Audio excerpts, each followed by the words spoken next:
네, 학교 폭력이 신체적 폭행을 넘어서 온라인으로 확대되고 있습니다. 비대면 수업을 진행했던 코로나 대유행 시기에 온라인 학교 폭력이 급증했다고 하는데요. 이 학교 폭력이 실제 어디까지 인정되는지, 또 처벌과 피해자 보호는 어떻게 되는지 최지연 변호사와 함께 살펴보겠습니다.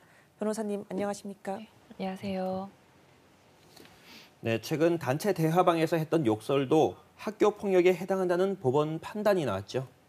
네, 지난해 4월 같은 반 학생 10여 명이 포함되어 있는 단체 대화방에서 일부 학생이 2명의 학생에 대해서 험담을 했습니다.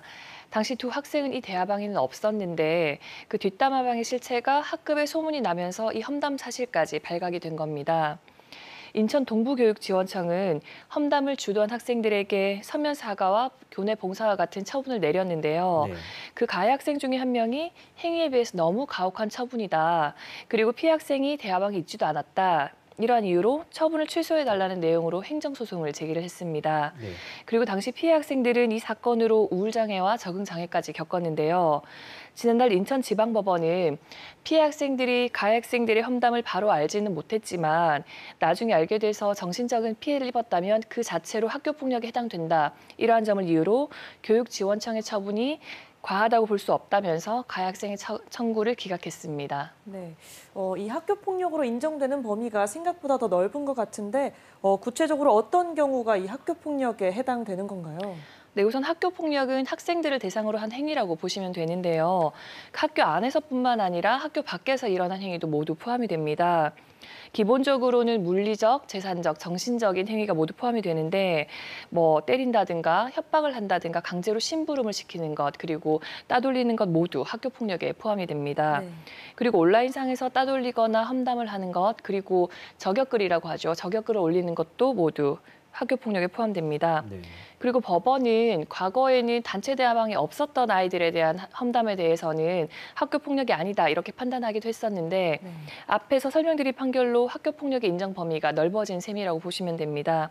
그리고 최근 울진에서 고등학생 1명을 포함한 3명이 영화의 한 장면이라든가 포르노 영상에 네. 같은 학교 학생의 얼굴을 동의 없이 합성해서 제작 유포한 혐의로 경찰에 입건이 된 사건이 있었는데요. 네. 이것도 마찬가지로 학교 폭력에 해당이 됩니다. 네.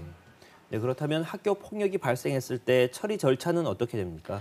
네, 크게 두 가지로 나누어 볼 수 있는데요. 그 첫 번째는 학폭위에서 처리를 하는 방법이 있고 또 두 번째는 형사처벌에 의해서 처벌을 하는 방법입니다.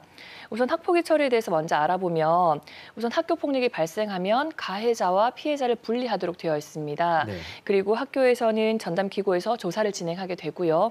그 이후 절차로는 학폭위라고 하잖아요. 그 학교폭력대책심의위원회가 개최가 되는데 여기에서 가해 학생에게 처분을 내리도록 하고 있습니다. 네. 학폭위에서 내리는 처분은 1호부터 9호까지가 있고 9호로 갈수록 중한 처분인데요. 1호는 서면 사과, 2호는 신고 고발 학생에 대한 접촉이라든가 협박 및 보복행위 금지, 그리고 3호는 학교 내 봉사, 4호는 사회봉사, 그리고 5호는 특별교육, 그리고 6호는 출석 정지, 7호는 학급 교체, 8호는 전학, 9호는 가장 심각한 퇴학 처분입니다.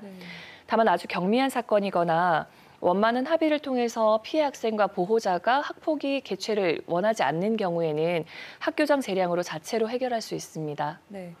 그렇다면 이 학교 폭력이 형사 사건으로 분류되면 이 경우는 어떻게 처리가 되는 건가요? 네, 학교 폭력 역시 범죄이기 때문에 당연히 형사처벌도 가능한데요. 네. 학교에서 신고를 한다거나 아니면 피해 학생이 경찰에 고소를 하는 경우에 수사가 시작된다고 보시면 됩니다. 그리고 특히 성폭력 사건인 경우에는 학교에서 의무적으로 그 수사기관에 신고를 하도록 되어 있습니다. 현재 형사 미성년자는 만 14세인데요. 그러니까 14세 이상이면 형사처벌이 당연히 가능하고 또 심각한 경우에는 징역형을 선고받아서 김천 소년교도소에 수감될 수도 있습니다. 네. 그리고 만 14세인 촉법소년의 경우에는 일반 형사재판이 아니라 소년보호재판을 받고 사회봉사라든가 소년원 송치와 같은 소년보호 처분을 받게 되는데요. 사실 소년 보호 재판이라고 해서 전과도 안 남는데 이렇게 쉽게 생각하는 경향이 좀 있는 것 같습니다. 네. 그런데 수사 기록은 평생 남아 있고요. 또 처벌받지 않는다고 해서 반복해서 범죄를 저지르다 보면 나중에 형사 성년자가 됐을 때 네. 경우에 따라서는 바로 구속까지 될 수도 있기 네. 때문에 쉽게 생각해서는 절대로 안 됩니다. 그리고 최근에 강력 사건에 대해서는 형사 미성년자 연령을 낮추자는 내용의 형법 일부 개정 법률안이 국회에 발의되기도 했죠. 네. 만약에 법안이 통과되면 형사 처벌의 범위는 더 넓어지게 됩니다. 네. 네, 그렇다면 학교 폭력이 발생했을 때 피해 학생에 대한 보호와 지원도 중요한데 어떻게 도움을 받을 수 있을까요? 네, 우선 학교폭력 신고 상담센터는 24시간 운영되고 있습니다. 국번 없이 117을 눌러서 신고를 하시면 되고 네. 긴급 상황 시에는 경찰이 출동해서 긴급 구조도 이루어지고 있습니다. 그리고 전국에 학교폭력 피해 학생에 대한 전담 지원 기관이 있는데요. 그 지역에는 우선 대구에는 대동위센터라고 있습니다. 그리고 경북 안동에는 학교폭력 피해자 지원센터가 있는데 이 기관들의 경우에는 학교폭력 피해 학생의 아픔을 치유하고 또 일상을 회복하기 위해서 상담이라든가 일시보호 등 통합 지원 서비스를 제공하고 있으니까요. 만약에 주변에 이런 피해를 겪고 있는 학생들이 있다면 이런 기관을 추천해 주시는 것도 좋을 것 같습니다. 네. 네, 날이 갈수록 교묘해지는 학교 폭력의 기준과 처벌에 대해서 알아봤습니다. 지금까지 최지연 변호사였습니다. 오늘 말씀 고맙습니다.